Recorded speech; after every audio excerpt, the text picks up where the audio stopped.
কোরবানি যে 3 দিন, 10 তারিখ, 11 তারিখ, 12 তারিখ, এই 3 দিন যে কোরবানি, এই 3 দিনের যে কোনো একদিন যদি ওই টাকার পরিমাণ সে মালিক হয়ে যায় তাহলে তার কোরবানি ওয়াজিব। কিন্তু তারা এই ময়দানে এসে বসতে পারে নাই, দোকানের আড্ডায় বসে আছে, দোকানে বসে গল্প গুজব করতেছে, বলতেছে মাইকের আওয়াজ তো আমরা শুনতেই আছি, এখানে বসেই তো বয়ান শোনা যায়, কিন্তু ওইখানে বসে শোনা আর এই কোরআনের মাজলিসে বসে শোনা, বলুন তো দুটো কি এক হতে পারে? দুটো কখনোই এক হতে পারে না। তাই আমি ভাইদেরকে অনুরোধ করব, আগেও একবার অনুরোধ করেছি, আবারও অনুরোধ করব, মেহেরবানি করে দোকানদার ভাইরা, আগামী দিন আল্লাহ ব্যবসায় বরকত বেশি দিবেন ইনশাআল্লাহ। আপনি দোকানটা বন্ধ করে দেন, দেখবেন দোকানের সামনে মানুষ থাকবে না। যুবক ভাইরা, আমি আসার সময় দেখলাম প্রচুর মানুষ রাস্তায় দাঁড়ানো। যুবক ভাইরা, আপনাদেরকে বলবো একটু মেহেরবানি করে অনুরোধ করছি, ময়দানে এসে সময় নিয়ে বসুন। কোন কথাটা আপনার ভালো লাগবে আমিও জানি না, আপনিও জানেন না। একটা কথা আপনার ভালো লেগে যেতে পারে, ওই কথাটা আপনার মোড় ঘুরিয়ে দিতে পারে, আপনাকে আমলের পথে আনতে সাহায্য করতে পারে। কথা বলেন ঠিক কিনা? হার গুলেরা রঙে বুয়ে দেগা রাস, কবি বলেন এক এক ফুলে এক এক ঘেরান। কার কথার ভিতরে আপনার আমার হেদায়েত রয়ে গেছে এটা আপনিও জানেন না, আমিও জানি না। আমার একটা কথা হয়তো আপনার ভালো লাগবে, আর এক বক্তার কথা হয়তো আর একটা ভালো লাগবে। এভাবে ভালো লাগাগুলো মিলিয়ে এক সময় আপনি আমিও ভালো মানুষে পরিণত হয়ে যাব। কথা বলেন ঠিক কিনা? এই জন্য লোকমান হাকিম তার সন্তানকে ওসিয়ত করেছিলেন, সন্তান তুমি জাহিমিল উলামা, ওলামাদের সাথে, আলেমদের সাথে তুমি বসবা, তাদের মজলিসে তুমি বসবা। কেন? কারণ হলো ওই আলেমদের কথার ভিতরে, যে আলেমদের কথার ভিতরে মাধুর্যতা আছে, তাসির আছে, সেই আলেমের কথায় হতে পারে তোমার শক্ত অন্তরটা মোমের মতো নরম হয়ে যেতে পারে। বলেন সুবহানাল্লাহ। তাহাজিরিন, আল্লাহ সুবহানাহু ওয়া তাআলা যেন আমাদেরকে প্রত্যেককে, এই এলাকার সবাইকে যেন এই মজলিসে বসার তৌফিক দেন, আসার তৌফিক দেন। সকলে বলেন আমিন। মাশাআল্লাহ, আমাদের ময়দান ভরে যাচ্ছে আস্তে আস্তে। বলেন আলহামদুলিল্লাহ। মুআজ্জাজ হাজিরিন, আমরা আজকে বসেছি, আজকে একটা গুরুত্বপূর্ণ দিন কিন্তু আমাদের বাংলাদেশের ইতিহাসের জন্য। আজকে হলো কি?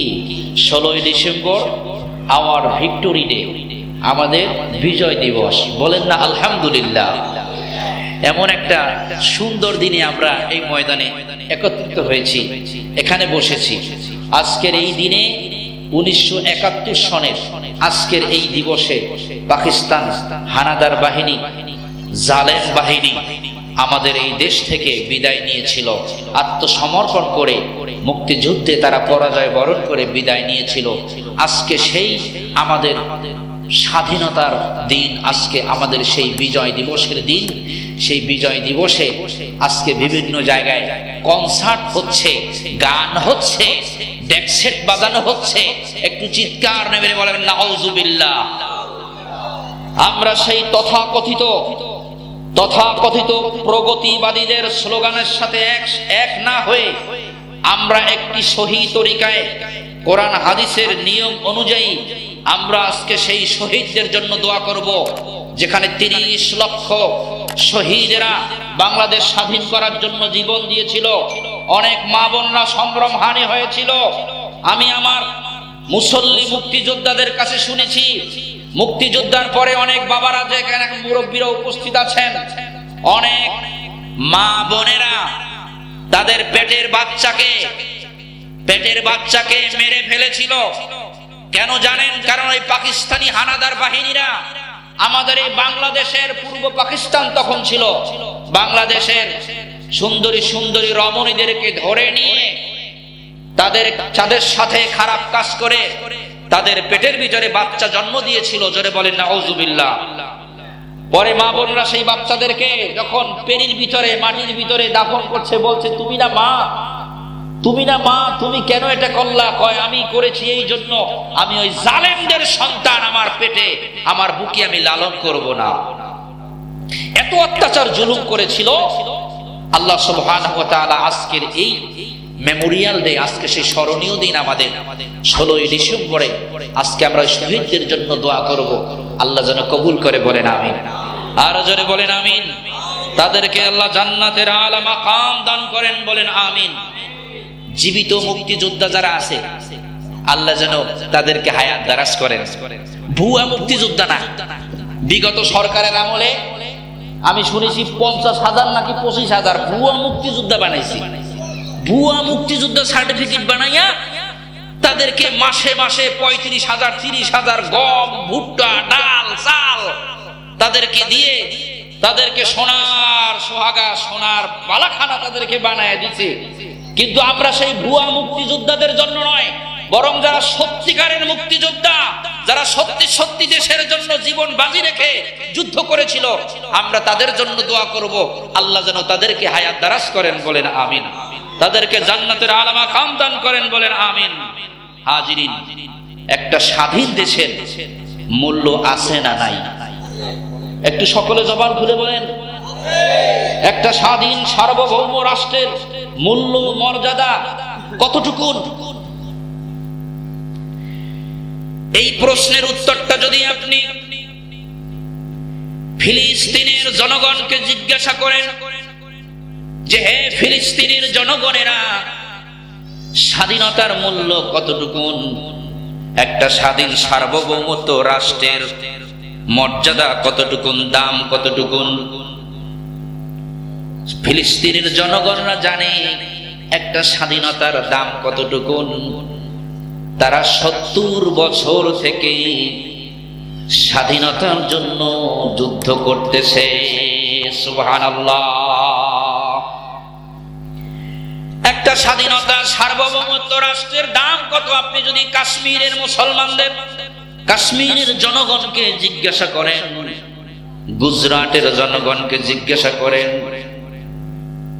তাদের কাছে জিজ্ঞাসা করলে বুঝতে পারবেন একটা স্বাধীন সার্বভৌম রাষ্ট্রের মর্যাদা কতটুকু। ফিলিস্তিনের মুসলমানরা লক্ষ লক্ষ শিশু তাদের হারিয়েছে, লক্ষ লক্ষ যুবক তাদেরকে শেষ করেছে, তারপর আজও পর্যন্ত স্বাধীনতা পাই নাই। আর আল্লাহ আমাদেরকে দয়া করে ইহসান করে মাত্র 9 মাসে যুদ্ধ করে আল্লাহ স্বাধীনতা দিয়েছিলেন, বলেন আলহামদুলিল্লাহ।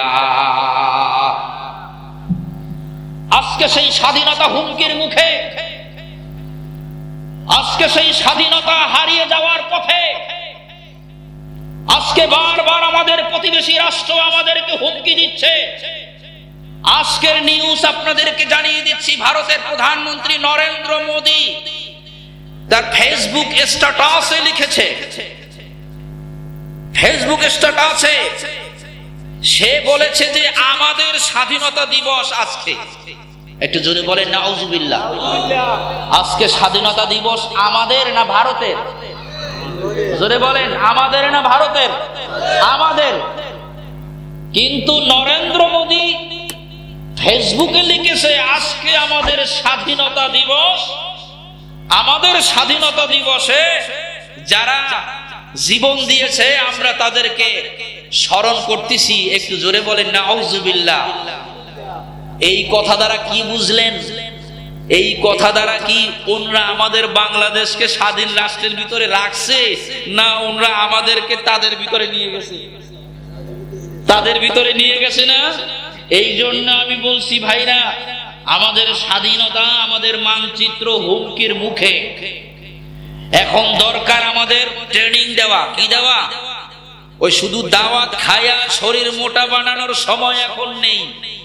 এখন সময় হলো ট্রেনিং দেওয়া, কিভাবে অস্ত্র চালাইতে হবে, কিভাবে শত্রুর মোকাবেলা করতে হবে। আমি সেদিন উত্তরবঙ্গে গেলাম, আমার আগে যে বক্তা বয়ান করলো, আমরা তো বিভিন্ন জায়গায় মাহফিলে যাই, শুধু বলতে যাই না, আমার আগে যে বক্তা বয়ান করে ওই বক্তার বক্তব্য আমরা শুনি, কান লাগায়া থাকি যে কি বলে, ওনার কথা থেকে আমার নতুন কিছু শেখার আছে কিনা, এটা কিন্তু আমরা শুনি। আপনারা এটা বুঝেন না যে আমরা শুধু বলতে যাই, আমরা বলতেও যাই, শুনতেও যাই। ওই যে প্রথমে কথাটা বললাম, হার গুলেরা রঙে বুয়ে দেগারাস, এক এক ফুলে এক এক ঘেরান। তো ভাইরা, আমার আগে বক্তায় উনি একটা কামেল মাদ্রাসার প্রিন্সিপাল, খোশবাজার দারুস সুন্নাত কামেল মাদ্রাসা, উত্তরবঙ্গের বড় কামেল মাদ্রাসা। প্রিন্সিপাল সাহেব আমার আগে, ওইটা হলো ভারতের বর্ডারে, ঠাকুরগাঁও পঞ্চগড়, ভারতের বর্ডারের পাশের এলাকা। আমার আগে প্রিন্সিপাল সাহেব বক্তব্য দিল কি বলবো? আপনারা কি রাগ করতেছেন নাকি? আমার আগে বলল, মুসলমান ভাইরা, ওখানে হাজার হাজার মানুষ, ওটা একটা দরবার, ওখানে একজন আল্লাহর ওলি শুয়ে আছেন, শাহ মাসুদ রহমাতুল্লাহ আলাইহি, যিনি খলিফা ছিলেন শশিনার মরহুম পিসা আবু জাফর সালেহ রহমাতুল্লাহ আলাইহির হাতে। সেখানে বিশাল দরবার হয়েছে। ওই দরবারে কামিল মাদ্রাসার প্রিন্সিপাল সাহেব বললেন যে আমি এনএসআই এর সাথে কথা বলেছি। এনএসআই, ডিজিএফআই, এরা হলো সরকারের গোপনীয় তথ্যগুলো, বিভিন্ন জায়গায় গোপন তথ্য এরা সরকারকে দিয়ে থাকে, এনএসআই, ডিজিএফআই। উনি বলে যে আমি এনএসআই এর সাথে কথা বলেছি যে আমাদের তো এখন মোটামুটি প্রস্তুতি নিয়ে রাখা দরকার, যেভাবে আমাদেরকে হুমকি দামকি দিতেছে, আমাদের এখানে আসলে অনেক দেরিতে আসবে, আগে আক্রান্ত হবে বর্ডার এলাকা, যদি ঢুকে পড়ে আর কি, আল্লাহ না করুক, বলেন আমিন। আর জোরে বলেন আমিন। ইনশাআল্লাহ আমি তারপরের বক্তব্য বলেছি, আপনারা ভয় পাবেন না। ইনশাআল্লাহ ওরা আমাদেরকে যতই ভয় দেখাক না কেন, ইনশাআল্লাহ এই দেশের কিছুই হবে না, এই দেশে ওরা প্রবেশ করতে পারবে না ইনশাআল্লাহ। প্রিন্সিপাল সাহেব বললেন, ও মুসলমান ভাইরা, বলেন তো আমাদের জন্য কোরবানি দেওয়া কি? কোরবানি দেওয়া কি ওয়াজিব? মুসলমানদের জন্য কোরবানি দেওয়া ওয়াজিব। যাকে আল্লাহ সামর্থ্য দিয়েছে কোরবানি দিবে। আকিকা দেওয়া কি? সুন্নত। আকিকা দেওয়া সুন্নত। এটা সবাই দিতে পারে, এটা গরিব মানুষও দিতে পারে, ধনী মানুষও দিতে পারে, কিন্তু কোরবানি দেয় কারা? ধনীরা, যাদের উপরে কি আছে? নেশাব পরিমাণ সম্পদ যাদের আছে, নেশাব পরিমাণ সম্পদ যার আছে। নেশাব পরিমাণ সম্পদ কতটুকু? 52.5 ভরি রূপার দাম। 52.5 ভরি রূপার দাম। যদি 1 বছর জমা থাকে তাহলে তার উপরে যাকাত ওয়াজিব। 52.5 ভরি রূপার দাম কত? আপনি যদি একটু ইন্টারনেটে সার্চ দেন যে আজকে রূপার ভরি কত, তাহলে ওই রূপার ভরির দাম গুণ 52.5 গুণ 52.5। আমি উদাহরণস্বরূপ যদি বুঝাই দেই, 22 ক্যারেটের যদি রূপার দাম ধরেন, সবচেয়ে ভালো মানের যে রূপাটা, যদি ওইটার দাম ধরেন, ওইটার বড়ি যদি হয় 1400 টাকা। কত? 1400 টাকা। একটু হাতে কলমে বুঝাই দেই, তাহলে 1400 গুণ 52.5, 1400 গুণ 52.5, তাতে আসে 73,500 টাকা। কত? 73,500 টাকা। এই দামটা আপডেট হইতে পারে। দিন অনুযায়ী সোনার দাম যেমন আপডেট হয়, রূপার দামও ভালো মন্দ কি হয়? আপডেট হয়। তাহলে আমি 1400 টাকা যদি রূপার বড়ি ধরি, তাহলে 52.5 ভরি রূপার দাম আসে 73,500 টাকা। ধরেন 80,000 টাকা।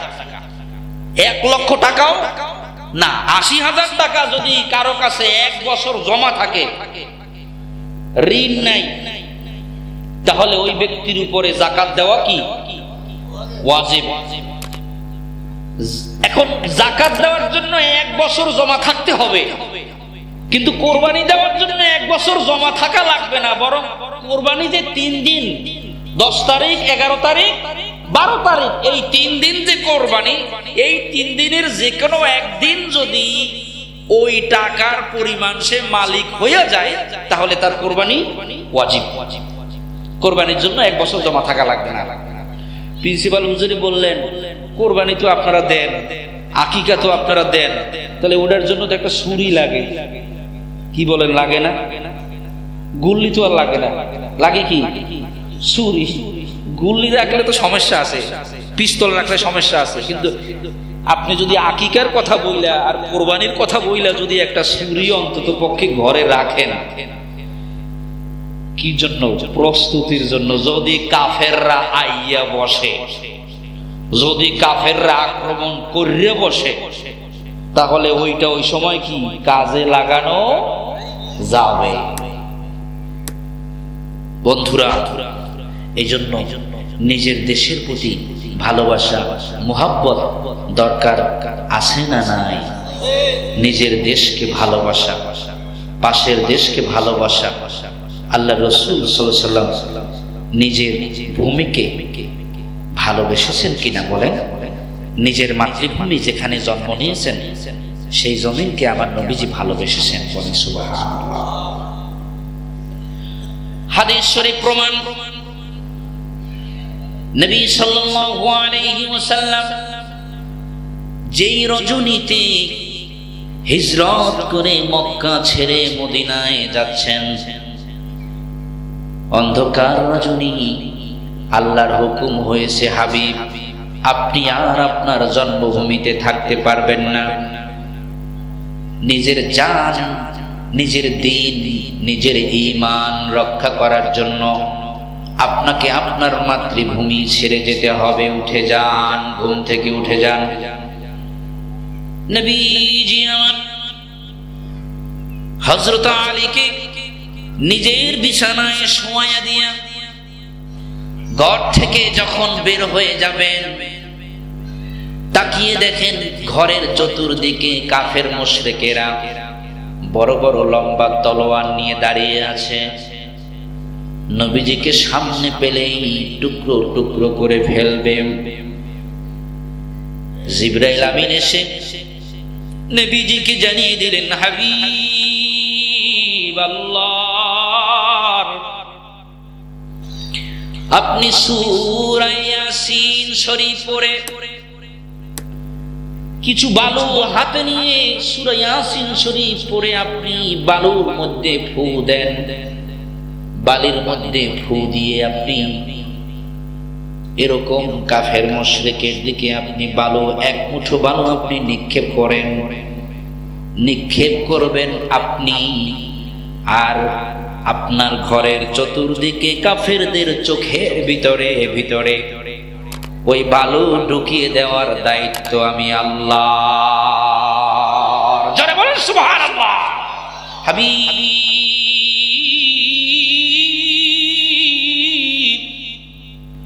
ওয়ামা রামাইতা ইয রামাইতা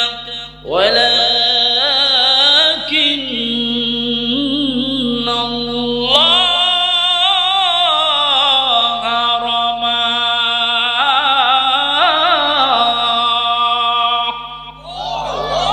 হাবিব আমার ওয়ামা রামাইতা ইয রামাইতা, আল্লাহর কোরআন বলে দিচ্ছে সেই ঘটনাকে আল্লাহ কোরআনে রেজিস্ট্রেশন করে দিয়েছেন, সেই ঘটনাকে আল্লাহ কোরআনে কোট করে দিয়েছেন, দলিল করে দিয়েছেন। হাবিব আপনি যখন বালুগুলো নিক্ষেপ করেছেন, ওয়ামা রমাইতা, মূলত আপনি নিক্ষেপ করেন নাই, ওয়ালাকিন্নাল্লাহা রামা, বরং আমি আল্লাহ নিক্ষেপ করেছিলাম। বলেন সুবহানাল্লাহ। নবীজি আমার বালু নিক্ষেপ করলেন, কাফেররা চোখগুলো মুছতেছিল।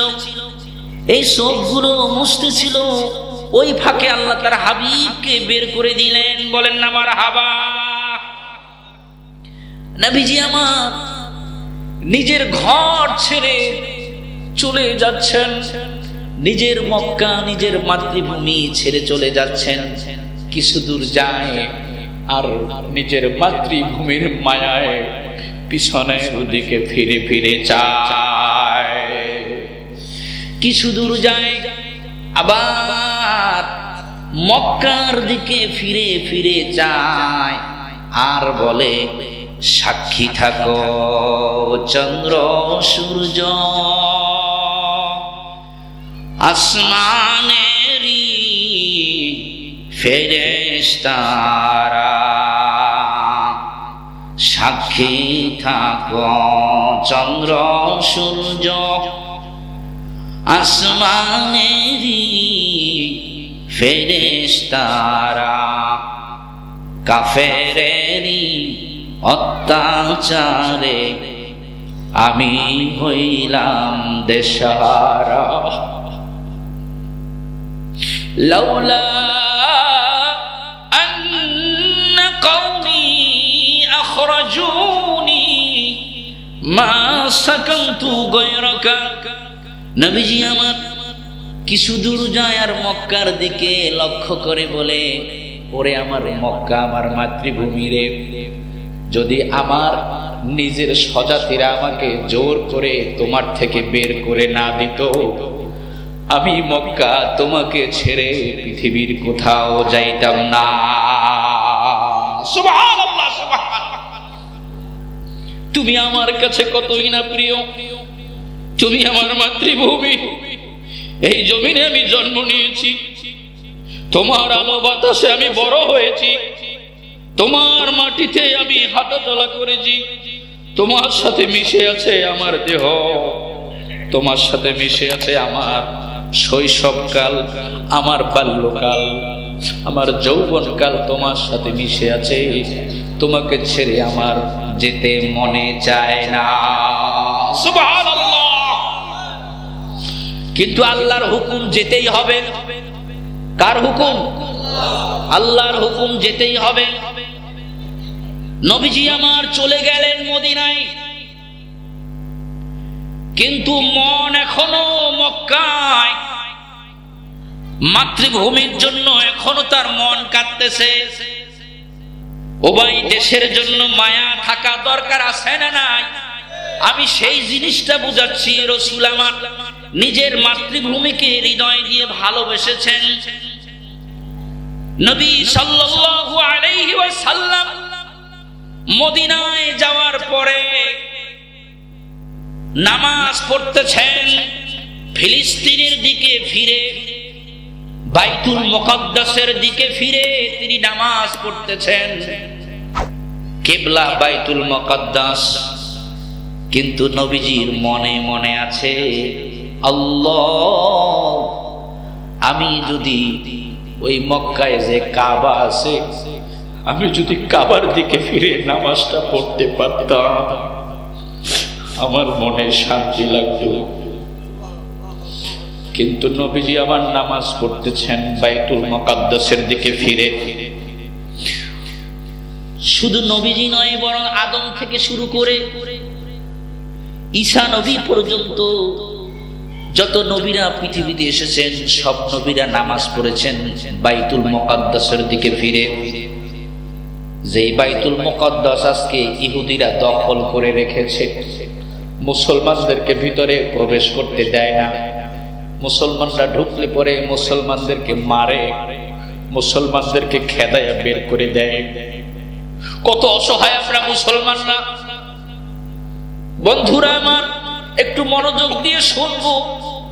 আজকে তামাম বিশ্বের যত জনসংখ্যা আছে, যদি আপনি ইন্টারনেটে সার্চ দেন, দেখবেন আমাদের বিশ্বের জনসংখ্যা হলো প্রায় 800 কোটির মতো। এই 800 কোটি জনসংখ্যার ভিতরে মুসলমানদের সংখ্যা কত? যদি আপনি এটা জানার চেষ্টা করেন, দেখবেন মুসলমানের সংখ্যা হলো 2.45 বিলিয়ন, অর্থাৎ 200 কোটিরও বেশি। বলেন আলহামদুলিল্লাহ। 200 কোটিরও, 800 কোটি জনসংখ্যার 200 কোটিরও বেশি হলো মুসলমান। এই 200 কোটি মুসলমান, এখন যদি আপনি ইহুদিদের কথা একটু খোঁজ নেন যে ইহুদিদের পরিমাণ কত, এই 800 কোটি জনসংখ্যার ভিতরে ইহুদিদের জনসংখ্যার পরিমাণ হলো 0.15%, অর্থাৎ ইহুদিদের পরিমাণ হলো 1%ও না, 1%ও না। 1 কোটি প্লাস, এটা হলো মাত্র ইহুদিদের সংখ্যা 1 কোটি প্লাস। আর মুসলমানদের সংখ্যা 200 কোটি। আর আমাদের মুসলিম প্রধান মুসলিম দেশের প্রধানরা আছে 56 জন। কতজন? 56 জন মুসলিম প্রধান দেশ আছে। তাহলে চিন্তা করতে পারেন 200 কোটিরও বেশি মুসলমান, আজকে 1 কোটিও ইহুদি না, তাদের কাছে আমরা নির্যাতিত, লাঞ্ছিত, অপমানিত। কথা বলেন ঠিক কিনা? কেন? এই প্রশ্নটা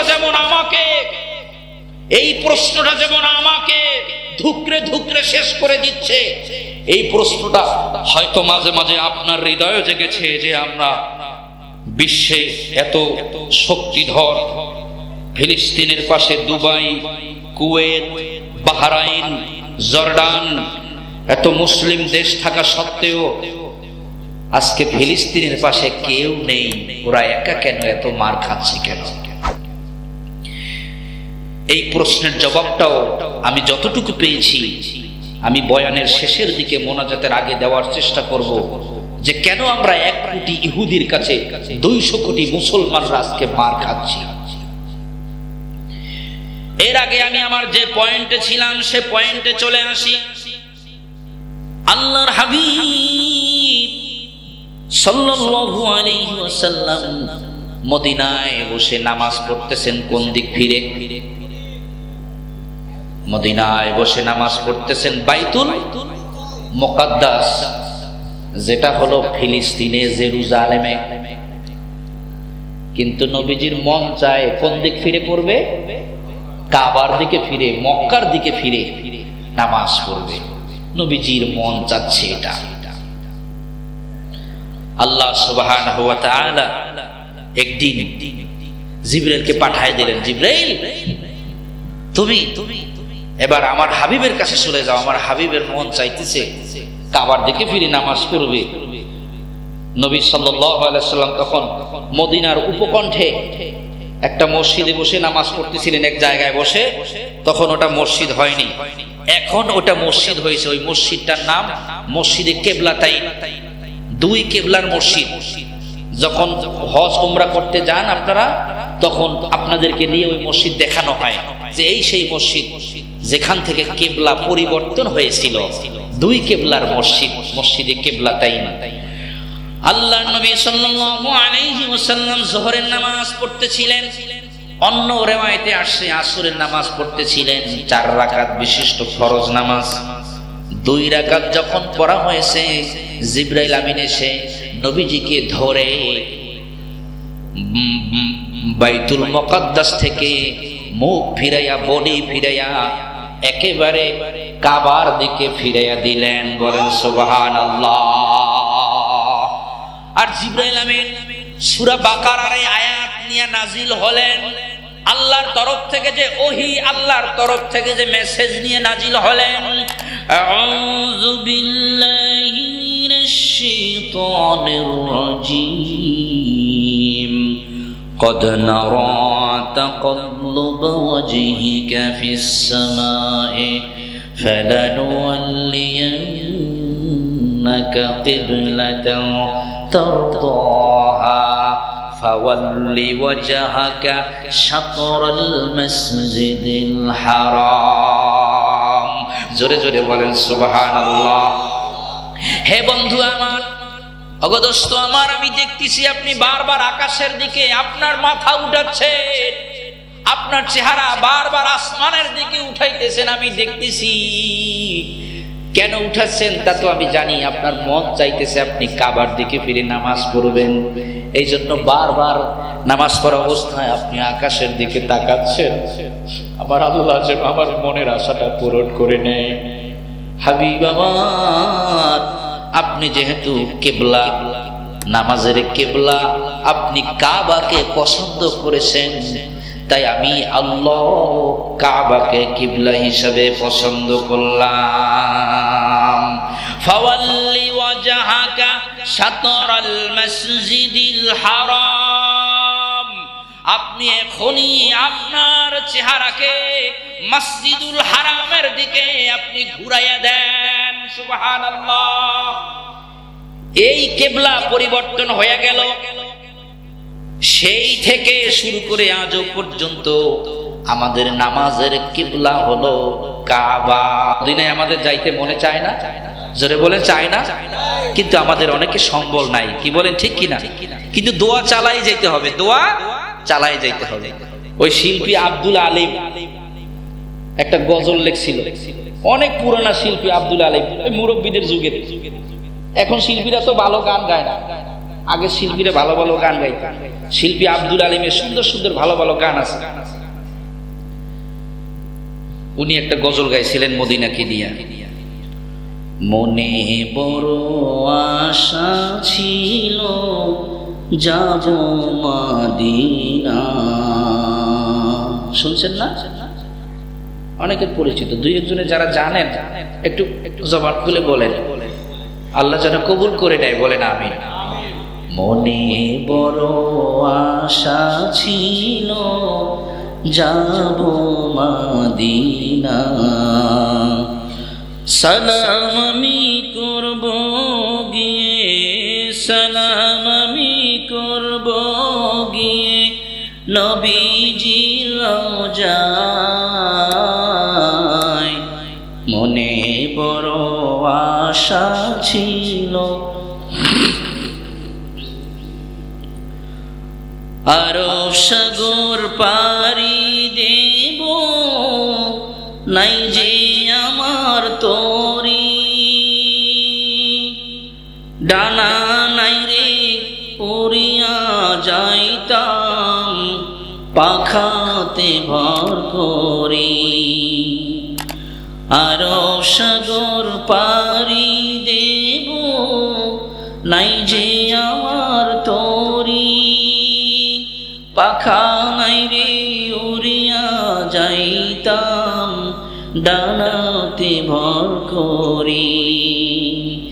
আমার আশায় আছে সম্বল নাই, আশায় আছে সম্বল নাই, কি করি উপায়। মনে বড় আশা ছিল যাব মদিনায়। ওয়াইসকরণীর মদিনায় আসতে মনে চায়, কিন্তু কেমন করে আসবে? তার মা এখনো মুরব্বী, অসুস্থ, মাকে রেখে আসতে পারে না। ইয়ামান থেকে যারা মদিনায় আসে তাদের কাছে একটা চিঠি লিখে পাঠিয়েছেন, ওয়াসকরণী ইয়া রাসূলুল্লাহ, হাবিবাল্লাহ, আমি আসতে চাই মদিনায়, আমার মায়ের জন্য পারি না, মা অসুস্থ, কেমন করে মাকে রেখে আসবো? আপনি যদি অনুমতি দেন আমি চলে আসব। নবী সাল্লাল্লাহু আলাইহি সাল্লাম ফিরতি তাকে জানায় দিলেন, ওই কাফেলাকে, ওয়াসকরণীকে জানায় দিবা মাকে রেখে মদিনায় আসার দরকার নাই, মায়ের খেদমতে তুমি কাটাইয়া দাও, মায়ের খেদমতে কাটাইলে আল্লাহ রাব্বুল আলামিন তোমাকে বরকত বেশি দিবে। সুবহানাল্লাহ। নবী সাল্লাল্লাহু আলাইহি সাল্লামের কথা তিনি মানলেন, নবীজির কথা মানলেন, মদিনায় আসলেন না। কিন্তু নবীজি ওয়াসকরণীকে দেখেন নাই, ওয়াসকরণীও নবীজিকে দেখে নাই। নবীজি ইন্তেকালের আগে হযরত ওমরের কাছে ওয়াসকরণীর বর্ণনা দিয়ে গেলেন। সুবহানাল্লাহ বলেন। হযরত ওমরকে বললেন, ওমর, সায়াজিউ, অচিরেই এই মদিনাতে ইয়ামান থেকে একজন লোক আসবে যার নাম ওয়াইস ইবনে আমের, আমেরের পুত্র ওয়াইস। সে করণ নামক এলাকায় থাকে, ওয়াসকরণী বলা হবে। তিনি মদিনাতে আসবে, আমাকে দেখার জন্য সে পাগলপাড়া ছিল, কিন্তু আমি তাকে আসার অনুমতি দেইনি, তার মায়ের খেদমতে কাটিয়েছে সময়। যদি তুমি ওয়াসকরণীর সাথে সাক্ষাৎ পাও, তবে তুমি ওমর, তোমাকে আমি বললাম, তুমি ওয়াসকরণীর কাছ থেকে দোয়া চাইয়া নিও।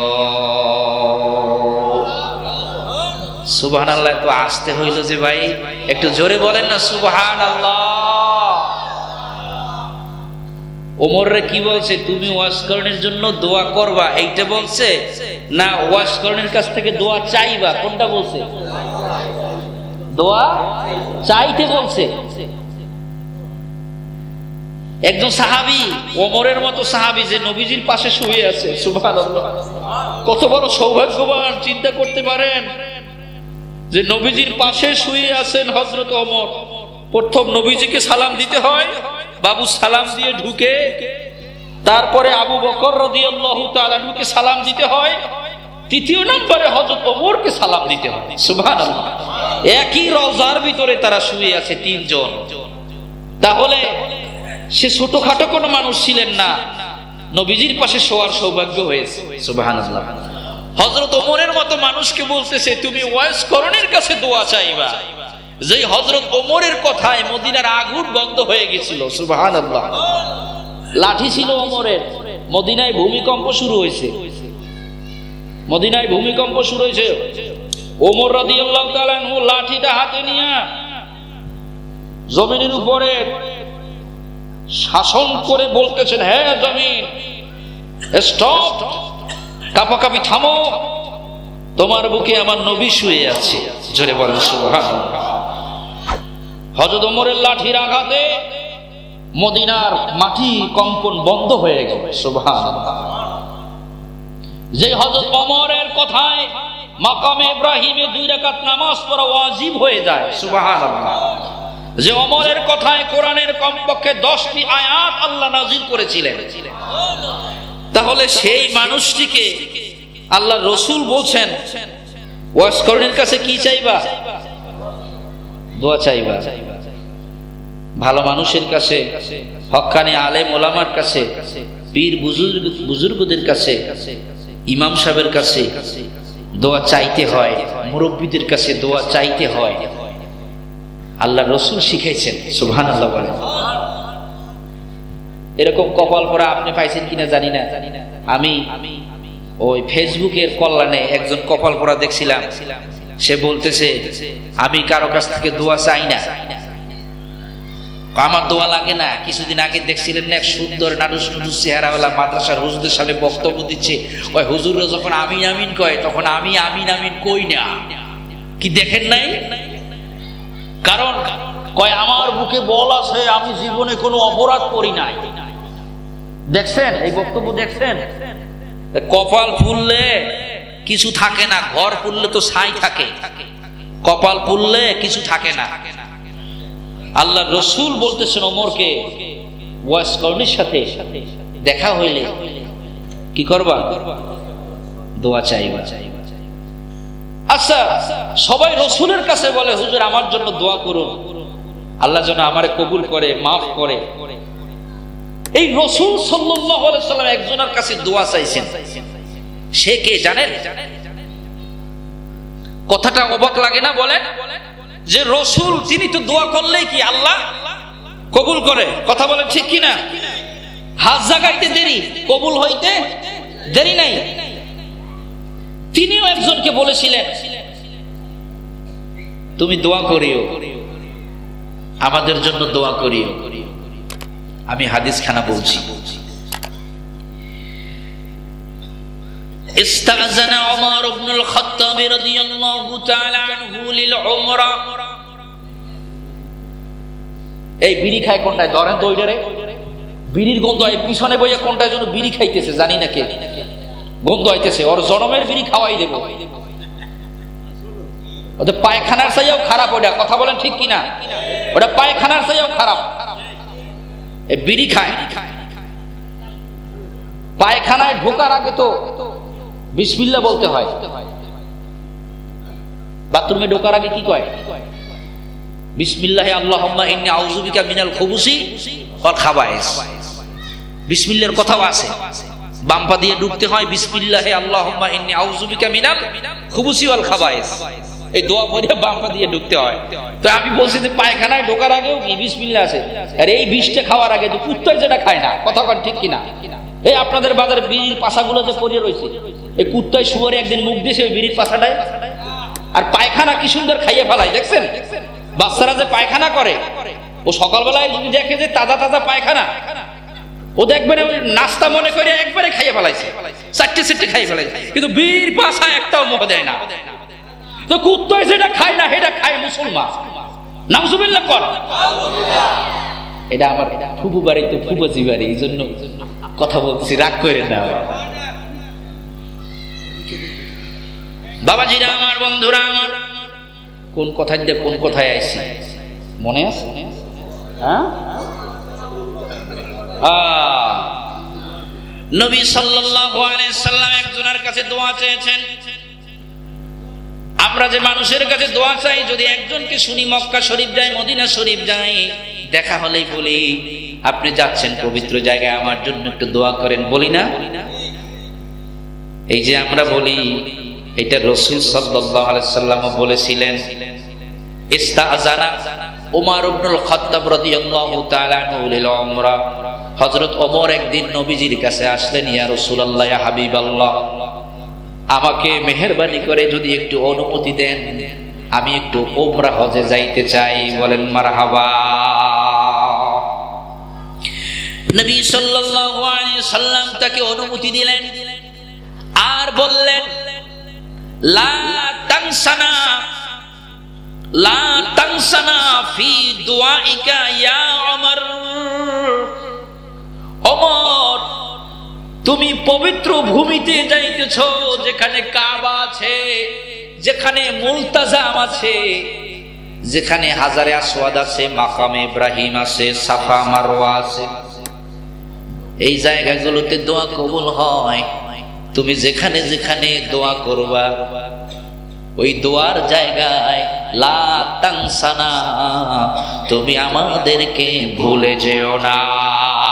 সুবহানাল্লাহ। আমাদেরকে তুমি দোয়ায় শামিল রাখিও। তোমার দোয়ায় যেন আমি নবী থাকি, তোমার দোয়ার ভিতরে যদি আমি নবীর কথা মনে হয়, তুমি দোয়ায় আমাদেরকে ভুলে যেও না। আল্লাহর রাসূল যদি হযরত ওমরের কাছে দোয়া চাইতে পারে, আল্লাহর রাসূল যদি সাহাবীদের কাছে দোয়া চাইতে পারে, আল্লাহর রাসূল যদি মক্কায় গমনেচ্ছুক হাজীদের কাছে দোয়া চাইতে পারে, এজন্য সমস্ত উলামায়ে কেরাম আহলে সুন্নাত ওয়াল জামাত বলেছেন, যে কোনো মুসলমান যদি কোনো ভালো মানুষের কাছে দোয়া চায়, আল্লাহওয়ালা মানুষের কাছে দোয়া চায়, এটায় কোনো দোষের নাই, বরং এর ভিতরে বরকত রয়েছে। বলেন না সুবহানাল্লাহ। বলতেছিলাম ওয়াইস করণীর কথা। নবীজি বলে গেলেন, ওমর, আমার মৃত্যুর পরে ওয়াইস করণী মদিনায় আসবে, যদি দেখা হয় দোয়া চাইয়া নিও। ওয়াইস করণী কথাটা মনে রাখছে রে বাবা, কথাটা ভোলে নাই, ভোলে নাই। নবীজি মারা যাওয়ার পরে ওই সাগর পাড়ি দিয়ে ইয়ামান থেকে যত দল আসতো, যখনই শুনতো ইয়ামান থেকে একটা দল আসছে মদিনায়, হযরত ওমর তাদের কাছে ছুটে যেতেন। সুবহানাল্লাহ। তাদের কাছে গিয়ে বলতেন, আফিকুম ওয়াইস ইবনে আমের, তোমাদের এই কাফেলার ভিতরে কি ওয়াইস ইবনে আমের নামের কেউ আছে নাকি? কিন্তু তার আশান্বিত ব্যক্তিকে সে খুঁজে পায় না। খুঁজতে খুঁজতে একদিন কাফেলার ভিতরে জিজ্ঞাসা করে, তখন একজনে বললেন, হ্যাঁ, আমি হলাম ওয়াইস করণী। সুবহানাল্লাহ বলে। হযরত ওমর তার কাছে গিয়ে বসলেন, কেমন আছেন জিজ্ঞাসা করলেন। বললেন, আপনি নাকি মদিনায় আসার জন্য ছটফট করেছিলেন, কিন্তু আপনার মায়ের জন্য, মায়ের খেদমতের জন্য আসতে পারেন নাই, এই কথাগুলো কি সত্যি? বলেন হ্যাঁ। বলে, আপনি জানেন কিভাবে? বলে, আমাকে রাসূলুল্লাহ বলে গেছেন। সুবহানাল্লাহ। বলে, আমাকে আপনি চিনলেন কিভাবে? ও হ্যাঁ, আমার রাসূল আমাকে শুধু আপনার নাম বলে নাই। খেয়াল করে শুনেন, আমার রাসূল শুধু আমাকে আপনার নাম বলে নাই, বরং আপনি কতটুকু লম্বা হবেন, আপনি দেখতে কিরকম হবেন, আপনার চেহারার গঠন, স্ট্রাকচার, আপনার সৌন্দর্যের, আপনার চামড়ার বর্ণনা সবই আল্লাহর রাসূল আমাকে বলে গিয়েছেন। বলেন সুবহানাল্লাহ। ও বাবা, আপনি আমি তাহলে কি বুঝলাম? কোন উম্মত যদি রাসূলকে ভালোবাসে, রসুলের করে উম্মত যদি রসুলকে ভালোবাসে, মহব্বত করে, এই হৃদয়ের ভিতরে জায়গা করে নেয়, আল্লাহর রসুল তাকে চিনতে জানতে পারে। সুবহানাল্লাহ। সাহাবায়ে কেরাম তাদের হৃদয়ের ভিতরে রসুল প্রেমের আগুন জ্বলতো। একদিকে জিহাদের আগুন জ্বলছে, যুদ্ধের আগুন জ্বলছে, অন্যদিকে তাদের হৃদয়ের ভিতরে রসুল প্রেমের আগুন জ্বলতো। ওই মদিনা শরীফের 21 নাম্বার 22 নাম্বার যে গেট, ওই গেট দিয়ে যদি আপনি মসজিদে নববী থেকে বের হন, দূরে তাকিয়ে দেখলে পরে বিশাল একটা পাহাড় দেখা যায়। ওই পাহাড়টার নাম হলো উহুদ পাহাড়। বলেন না সুবহানাল্লাহ। নবীজি আমার মদিনা শরীফে মসজিদে নববীতে বসে ওই উহুদ পাহাড় দেখায়, বিশাল উহুদ পাহাড়। এই উহুদ পাহাড়ের উহুদের যুদ্ধের কথা আপনারা শুনেছেন। এই উহুদের যুদ্ধের সময় নবীজির একজন সাহাবী, তার নাম ছিল আবু দুজানা রাদিয়াল্লাহু তাআলা আনহু। আবু দুজানা রাদিয়াল্লাহু তাআলা আনহু উহুদের যুদ্ধের সময় রাসূলুল্লাহর কাছে অনুমতি চাইতেছেন, ইয়া রাসূলুল্লাহ, হাবিবাল্লাহ, আমাকে অনুমতি দেন, আমি অস্ত্র নিয়ে যুদ্ধের ময়দানে ঝাঁপিয়ে পড়তে চাই। আল্লাহর হাবিব সাল্লাল্লাহু আলাইহি ওয়াসাল্লাম তাকে অনুমতি দিলেন। তিনি যুদ্ধ শুরু করলেন। দেখলেন কাফেররা নবীজির দিকে তীর মারতেছে, নবীজিকে শেষ করার জন্য নবীজির দিকে তীর মারতেছে। তিনি নবীজির কাছে দৌড়ে এসে নবীজির দিকে যেদিক থেকে তীর আসতেছে তিনি সেদিক থেকে পিঠটাকে দিয়ে রাখলেন। সুবহানাল্লাহ। বুকটাকে দিলেন না, তীরের দিকে বুক দিলেন না, বরং তীরের দিকে এদিক থেকে যদি তীর আসে তিনি পিঠটা দিলেন এদিকে, যাতে তীরগুলো তার পিঠে বিদ্ধ হয়। প্রশ্ন করতে পারে, বুক কেন পাতলো না, কেন পিঠ পেতে দিল? যাতে বুক পেতেছে এই জন্য সাহাবী আবু দুজানা রাদিয়াল্লাহু তাআলা আনহু সমস্ত সাহাবায়ে কেরাম নবীজিকে জীবন দিয়ে ভালোবাসতেন। নবীজির চেহারা দেখে দেখে তারা হৃদয়ের তৃপ্তি অনুভব করতেন। সুবহানাল্লাহ। নবীজির নূরানী চেহারা দেখে তাদের হৃদয়ে তৃপ্তি হতো, ঈমান বৃদ্ধি পেত।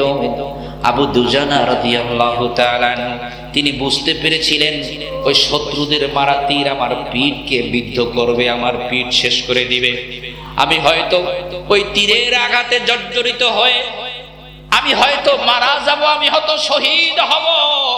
কিন্তু আমি যখন শহীদ হব, আমি যদি আমার বুকটা তীরের দিকে ফেলে দেই, তাহলে আমি রসুলের চেহারা দেখতে দেখতে আমার মরণ হবে না। এই জন্য তিনি পিঠটা তীরের দিকে দিয়ে তার বুকটা নবীজির দিকে দিয়েছেন, যাতে করে নবীজিকে দেখতে দেখতে তার শহীদের মর্যাদা লাভ হয়। বলেন সুবহানাল্লাহ। এজন্য তাদের হৃদয়ে প্রেমের আগুন জ্বলতো, রসুলকে দেখার জন্য, রসুলের কাছে থাকার জন্য। হযরত ওমর রাদিয়াল্লাহু তাআলা আনহু আবু ওয়াইস করনী তার কাছে বসে গল্প করছেন। শেষে বলছেন, ওগো আল্লাহর নবীর আশিক, আপনি আমার জন্য একটু ক্ষমার দোয়া করেন। আপনি আমার জন্য একটু দোয়া করে দেন। ওয়াইস করনী বলেন, আমাকে মাফ করবেন, আপনি হলেন নবীর সাহাবী, আপনি হলেন নবীজির শ্বশুর, নবীজি জান্নাতের সুসংবাদ দিয়েছেন আপনায়, আপনার কত মর্যাদা, আপনার জন্য আমি দোয়া করব কিভাবে? বরং আপনি তো আমার জন্য দোয়া করবেন, আমি আপনার কাছে দোয়া চাইব। নবীজির সাহাবী ওমর বলেন, না,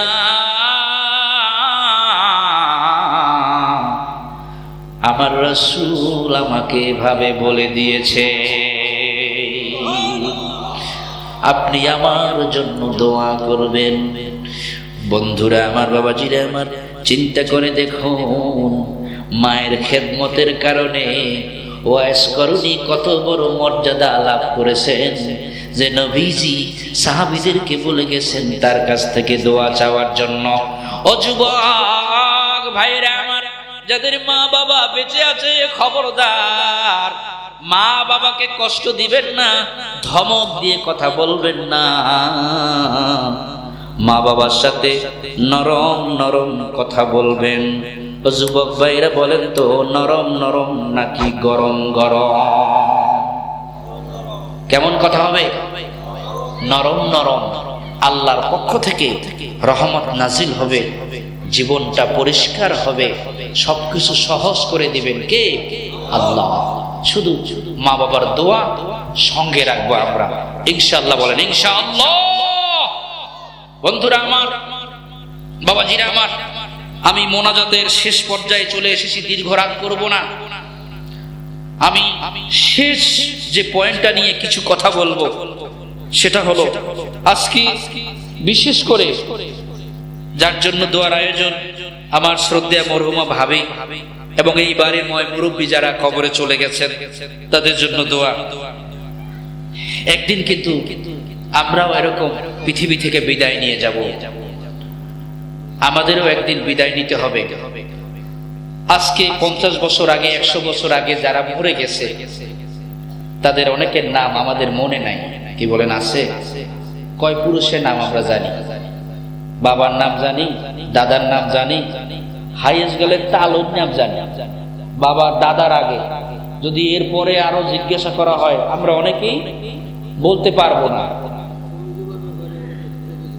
হ্যাঁ, কিন্তু এই যে দেখেন, তারা কিন্তু এক সময় পৃথিবীতে ছিল, আজ তারা হারিয়ে গেছে, কালের অতল ঘুরবে, না ফেরার দেশে চলে গেছেন, তাদের নামটাও মুছে গেছে, তাদের নাম নেওয়ার মতো কেউ নাই। হতে পারে ওই দলিল যদি বাইর করেন, পর্চা দলিল, খতিয়ান নাম্বার, তখন ওই দলিলে অনেকের নাম খুঁজে পাবেন, ওটা দলিলেই আছে, কিন্তু আমাদের মেমোরিতে নাই।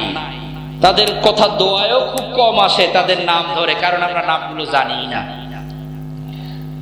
বাবাজিরে আমার, ওই কালের অতল গর্বে না ফেরার দেশে যারা চলে গেছে, আপনি একটু ওই জায়গায় নিজেকে কল্পনা করেন, চক্ষুটা বন্ধ করে দেন, চক্ষুটা বন্ধ করে দিয়ে একটু মেহেরবানি করে সবাই চক্ষুটা বন্ধ করে দেন রে বাবা।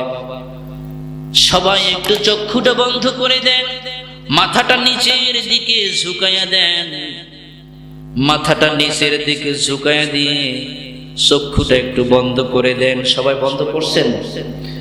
চক্ষুটা একটু বন্ধ করে মাথাটা নিচের দিকে ঝুঁকাইয়া দেন। কেউ চক্ষু খুলবেন না বাবা। ও জুয়ান ভাইরা, ও মুরব্বী বাবাজিরা, কেউ চক্ষু খুলবেন না।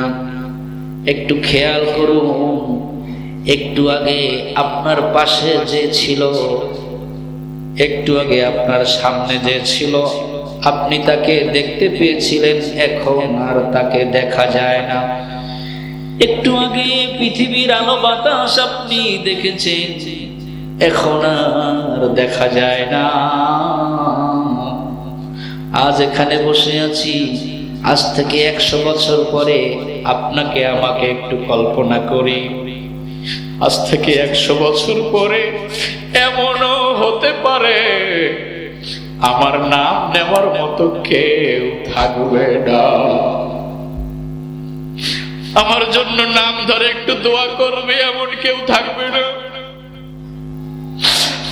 আমি মারা গেলে আমার পরে 3 দিন কাঁদবে আমার জন্য, হাইয়েস্ট গেলে 40 দিন পর্যন্ত কাঁদবে।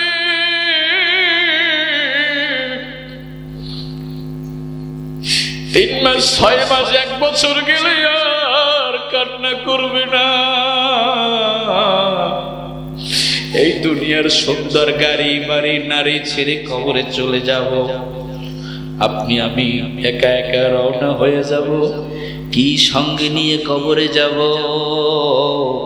ও জুয়ান ভাইরা রে, ও দোকানদার ভাইরা রে, ও দোকানদার ভাই, কত দোকানদার কবরে চলে গেল তুমি কি দেখো নাই? ও জুয়ান ভাই, কত জুয়ানকে তুমি কবর দিয়েছো। অনেক জুয়ানেরাও কবরে চলে যায়। ও দাড়ি দুনিয়ার অনেক কিছু দেখা হয়ে গেছে, এবার কবরের জন্য প্রস্তুতি নেওয়ার পালা, পরকালের জন্য প্রস্তুতি নেওয়ার পালা। খুব বেশি দিন নয়, খুব শীঘ্রই মসজিদের ওই পালকিখানা আপনার আমার ঘরের সামনে হাজির হয়ে যাবে। আপনার মরণের সংবাদ মসজিদের মাইকে ঘোষণা হয়ে যাবে, আত্মীয় স্বজনের কাছে জানানো হবে, সবাই এক নজর দেখার জন্য, শেষ বিদায় দেওয়ার জন্য চলে আসবে। একদল মিয়ার হাট বাজারে চলে যাবে কাপনের কাপন আনার জন্য, আর একদল বাজারের বাঁশ কাটবে, আর একদলে কবরের কবর খনন করবে। জীবনের শেষ গোসল দিয়ে আমাকে বিদায় দিবে, কি নিয়ে যাব এই কবরে? একটু চিন্তা করছেন নি বাবা? নামাজ ভুলে গেছি, রোজা ভুলে গেছি, পর্দা করি না, সুদ ঘুষ বেহায়াপনা বেলজ্জা নির্লজ্জের মতো চলাফেরা করি বাবা। ও যুবক ভাইরা, নামাজের আজান হয়েছে, এরপর দোকানে বসে তুমি তাস খেলাও, জঙ্গলে বসে তুমি তাস খেলাও, জুয়া খেলাও। খবরদার খবরদার, যে কোনো সময় মালাকুল মউত হাজির হয়ে যাইতে পারে। যদি ওই তাস খেলানো অবস্থায়, জুয়া খেলানো অবস্থায় তোমার মরণ হয়ে যায়, তুমি বেঈমান হইয়া কবরে চলে যাইবা। জোরে জোরে বলেন না আউযুবিল্লাহ। জুয়ান ভাইরা রে, ওই তাস খেলাইও না, জুয়া খাইলো না। আল্লাহর মসজিদ, আল্লাহর ঘর, মসজিদের দিকে ধাবমান হও। ও দোকানদার ভাইরা, তোমার দোকানে যেন অনইসলামিক কোনো কাজকর্ম না হয়। ও ভাই, আমি দূরের মানুষ না, আমি তোমার কাছের মানুষ। হাতে ধরি, পায়ে ধরি। দোকানদার ভাইরা রে, ও ব্যবসায়িক ভাইরা রে, তোমার ব্যবসার প্রতিষ্ঠানে যেন কোনো নাফরমানির কাজ না হয়। কারণ আল্লাহ এই ব্যবসার উসিলায় তোমার পরিবারে ভাত জোটায়, এই ব্যবসার উসিলায় তোমার বাচ্চা, তোমার বিবি বাচ্চা, মা বাবা, তাদের মুখে খাবার ওঠে। তাই ওই ব্যবসার প্রতিষ্ঠানে কোনো জুয়ার আড্ডা যেন না বসে। আল্লাহ পাক যেন সবাইরে কবুল কইরা নেয়। জোরে বলেন আমিন। এবার চোখ খোলেন বাবা। বাবা, আমরা সবাই কিন্তু বিদায় নিয়ে যাব, কিন্তু এই বাড়িতে এই প্রথম যে মাহফিলটা হলো, বলুন তো এতে মুর্দেগানরা খুশি হয়েছে না বেজার হয়েছে? বলেন। এই যে আলেম ওলামা, দেখেন এই আলেম ওলামা দাওয়াত দিয়ে এভাবে এক করতে পারতেন। আজকে কত আলেম ওলামা আসছে, মাদ্রাসার ছাত্ররা আসছে, আশেপাশের এলাকার মুরব্বীরা আসছে। এই বাড়িতে এই মাহফিলটা আল্লাহ পাক যেন কবুল করেন। জোরে বলেন আমিন। হাজিরিন, এই মাহফিল যেন আরো চলে। এই মুরব্বীরা যে আপনারা পরামর্শ দিচ্ছেন, এই যে আয়োজনে এলাকার মুরব্বীগণ ও যুব সমাজ, এই মুরব্বীগণ যে সাপোর্ট দিয়েছেন, এটা একটা ভালো কাজের সাপোর্ট। আল্লাহ পাক যেন এই মুরব্বীদেরকে হায়াত দারাজ করেন। বলেন আমিন। আমার ফুফাজি ফুফু তারা ইন্তেকাল করেছেন, আল্লাহ রাব্বুল আলামিন যেন তাদেরকে জান্নাতের মেহমান করেন। জোরে বলেন আমিন। আমি আলোচনার শুরুতে একটা কথা প্রশ্ন রেখেছিলাম যে 200 কোটিরও বেশি মুসলমান কেন আজকে কাফেরদের কাছে মার খাচ্ছে? অল্প সংখ্যক 1 কোটিরও মতো ইহুদি তাদের কাছে, তাদের সাথে মার খাচ্ছে। এর প্রশ্নের উত্তরটা কি হবে এটা আপনাদেরকে বলেছিলাম। আবু দাউদ শরীফে একটা হাদিস এসেছে, রাসূলুল্লাহ সাল্লাল্লাহু আলাইহি ওয়াসাল্লাম বলেছেন, কিয়ামতের আগে কাফেররা তোমাদেরকে চতুর্দিক থেকে ঘিরে ফেলবে। বিজাতিরা কাফের মুশরিকরা তোমাদেরকে চতুর্দিক থেকে ঘিরে ফেলবে।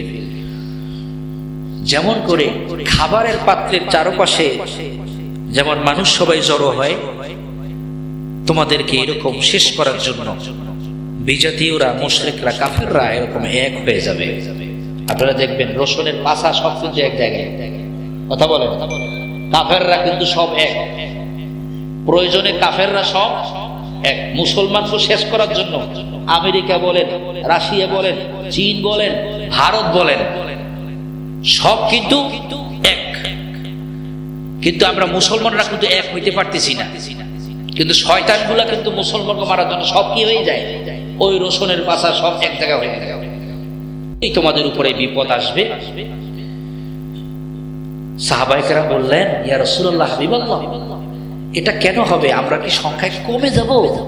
আমাদের সংখ্যা অল্প হবে এই জন্য? আল্লাহর রাসূল বললেন, না, বাল আনতুম কাসীর, বরং তোমরা সেদিন সংখ্যায় অনেক থাকবে, সংখ্যা গরিষ্ঠ থাকবে তোমরা। তারপর তোমরা লাঞ্ছিত হবে।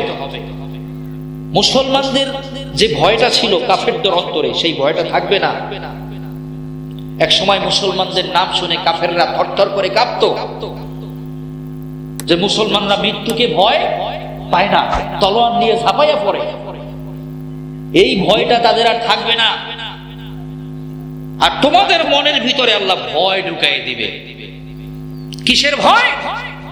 রাসূল বলেন, কিসের মোহাব্বত? পায় হুব্বুদ দুনিয়া ওয়া কারাহিয়াতুল মাউত। তোমাদের রাষ্ট্রপ্রধান যারা হবে, তাদের মনের ভিতর থেকে মৃত্যুর ভয় চলে যাবে, আর দুনিয়াকে তারা মোহাব্বত করবে, দুনিয়াকে পছন্দ করবে, দুনিয়ার শান শওকত এগুলোকে তারা পছন্দ করবে। আজকে দুবাই, আপনারা যারা একটু বহির্বিশ্বের খবর রাখেন, দুবাই কত উন্নত রাষ্ট্র। আমাদের অনেক ছেলেরা যদি দুবাইয়ের ভিসা পায়, দুবাইয়ের ভিসা পায়, খুব খুশি হয়। দুবাইয়ের টাকার অনেক মান, দুবাই অনেক ধনী দেশ, মুসলিম কান্ট্রি, মুসলিম প্রধান। দুবাইয়ের দেশের প্রধান মুসলিম প্রধান হওয়া সত্ত্বেও আজকে চুপ, বাহরাইন চুপ, জর্ডান চুপ, কুয়েত চুপ। তাদের আকাশ ব্যবহার করে আমেরিকা, তাদের আকাশ ব্যবহার করে বড় বড় গোলা বারুদ অস্ত্র ইসরায়েলে পাঠায়। তাদের সমুদ্র সীমা ব্যবহার করে ইসরায়েল, আমেরিকা ইসরায়েলে অর্থ সহায়তা, অস্ত্র সহায়তা পাঠায়, আর তারা সেই সুযোগ দেয়। কিন্তু মুসলমান তাদের সাহায্য ফিলিস্তিনে পাঠাইতে পারে না, মুসলমানদের আকাশ ব্যবহার করতে দেয় না, মুসলমানদের সমুদ্র সীমা ব্যবহার করতে দেয় না। কারণ ইহুদিদের কাছে আজকে তারা জিম্মি হয়ে গেছে। কথা বলেন ঠিক কিনা? দুবাইয়ের মতো দেশে এমনও খারাপ কাজ হয় যেটা ইউরোপিয়ান কান্ট্রি তো হয় না। তাদের চলাফেরা, নগ্নতা, অসভ্যতা এত বেশি, সেটা ইউরোপের মতো দেশেও হয় না। বন্ধুরা আমার, এজন্য আমাদের মুসলিম প্রধানদের হেদায়েত দরকার। আজকে আমরা মরণকে ভয় পাই, জিহাদ করতে ভয় পাই। জিহাদের কথা যদি আমি বলি, তাহলে আমাদের মুসলিম প্রধান, মুসলিম শাসকেরাই আবার আমাকে বলবে সন্ত্রাসী, আমাকে বলবে জঙ্গি। এই জঙ্গি সন্ত্রাসী বলে আমাকে জেলে ঢুকাবে, বলে এই হুজুর জিহাদের কথা বলছে। অথচ এই জিহাদের তাড়নায়, এই জিহাদের তামান্নায় উজ্জীবিত হয়ে মুসলমানরা শাহাদাতের মর্যাদা বরণ করে নিয়েছে, শহীদের মর্যাদা বরণ করে নিয়েছে। হানজালার মতো সাহাবী বাসর রাত্রে স্ত্রীকে রেখে, বাসর রাতে স্ত্রীকে রেখে ফরজ গোসল হয়েছে, ফরজ গোসল করার সময় পায় নাই, অস্ত্র নিয়ে জিহাদের ময়দানে ঝাঁপিয়ে পড়েছে। আমরা সেই জাতি, আজকে সেই জিহাদের কথা আমরা ভুলে গেছি। আমাদের রাষ্ট্রপ্রধানেরা আমাদের হৃদয় থেকে জিহাদের তামান্না উঠিয়ে দিয়েছে। আজকে সিলেবাসের মধ্যে, মাদ্রাসা সিলেবাসের ভিতরে জিহাদের ছাপটা নাই, জিহাদের কথা পড়ানো হয় না, উঠায় নিচে। সেই জিহাদের কথা আমরা বললে পরে আমাদেরকে আয়না ঘরে ঢুকাইছে। জিহাদের কথা বললে পরে জঙ্গি নাটক সাজাইয়া জেলের ভিতরে বন্দী করেছে। বন্ধুরা আমার, তাই সময় এসেছে মুসলমানদের উজ্জীবিত হওয়ার। কাফের মুশরিক বেদিনেরা আমাদের বন্ধু নয়, কাফের মুশরিক বেদিনেরা আমাদের কখনো বন্ধু হতে পারে না। আল্লাহ রাসূল নিষেধ করেছেন, বন্ধু নয়। হ্যাঁ, তারা আমাদের প্রতিবেশী হলে প্রতিবেশী হিসাবে যে হক পাওয়ার তারা সেটা পাবে। কি বলেন, পাবে না? পাবে, কিন্তু ওরা সুযোগ পেলেই কিন্তু কামড় দেবে, সুযোগ পেলেই কামড় দেবে। দাঁত আর জিহ্বা, দাঁত আর জিহ্বা দেখবেন দাঁতের ভিতরে যদি কাটা ঢোকে, কি ঢোকে? জিহ্বা দেখবেন শান্তি নাই, ওই শুধুই ওইখানে যাইয়া খোসে। দেখছেন যে দাঁত ভাই কেমন আছিস, তুই ভালো নাই আমি জানি, তোর ভিতরে কাটা ঢুকছে, আমি চেষ্টা করতেছি বারবার যেন কাটাটা বের হয়ে যায়। দেখবেন না অটোমেটিক কিন্তু ওই জায়গা চলে যায়, ওরে খুঁজতেছে কাটাটা বের করার জন্য, কি খুঁজতেছে, ওর এত ভালো চায়। কিন্তু জিহ্বা ভাই কি করে জানেন? সুযোগ যদি পায় দাঁত জিহ্বারে এমন কামড় দিয়ে দেয়, একবার রক্ত বের করে দেয়। কি হয়েছে? কি এরকম ঘটনা হয়েছে? এই বিধর্মীরা হলো এই দাঁতের মতো, ও সুযোগ পেলেই সবল মাইরা দিবে, কামড় দিয়া রক্তাক্ত করে দিবে। আল্লাহ সুবহানাহু ওয়া তাআলা যেন আমাদের দেশকে হেফাজত করেন, বলেন আমিন। আমাদের মাতৃভূমি, আমাদের এই জন্মভূমি আল্লাহ রাব্বুল আলামিন যেন এর স্বাধীনতা, সার্বভৌমত্ব আল্লাহ সুবহানাহু ওয়া তাআলা হেফাজত করেন। সমস্ত শত্রুতা থেকে, হিংসুকের হিংসা থেকে, নিন্দুকের নিন্দা থেকে, ষড়যন্ত্রকারীর ষড়যন্ত্র থেকে আল্লাহ আমাদের এই ওলি আউলিয়াদের দেশ, শাহজালালের দেশ, শাহপরানের দেশ, শাহ মাহদুমের দেশ, শাহ নেসারের দেশ, আবু জাফরের দেশ, ফজলুল করিমের দেশ, এই শত অলিদের পদধূলিতে চোখের পানিতে সিক্ত হওয়া এই ভূমি আল্লাহ রাব্বুল আলামিন যেন হেফাজত করেন। সকলে বলেন আমিন, আর জোরে বলেন আমিন। দরুদ শরীফ পড়ে সাল্লাল্লাহু